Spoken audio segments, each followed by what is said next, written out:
Poha recipe. పచ్చిమిర్చి, onion, tomato, ఆలు, కరివేపాకు, కొత్తిమీర కట్ చేసి పక్కన పెట్టుకోండి. ఒక 4 వెల్లుల్లి రెమ్మల్ని జీలకర్ర వేసి కచ్చాపచ్చగా దంపి పక్కన పెట్టుకోండి. కావలసినన్ని అటుకులు ఒక గిన్నెలో తీసుకొని శుభ్రంగా వాష్ చేసుకొని వాటర్ అంతా తీసేసుకొని ఒక గిన్నెలో పక్కన పెట్టుకోండి.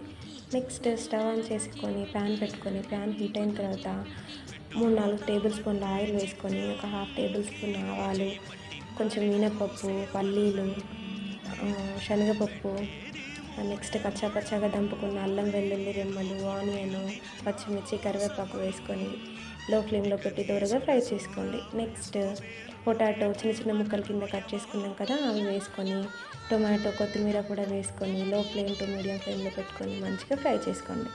నెక్స్ట్ అందులో ఒక 1/2 టేబుల్ స్పూన్ పసుపు, 1/2 టేబుల్ స్పూన్ సాల్ట్ వేసుకొని అటుకులు వేసుకొని మంచిగా కలుపుకొని సర్వ్ చేసుకోండి.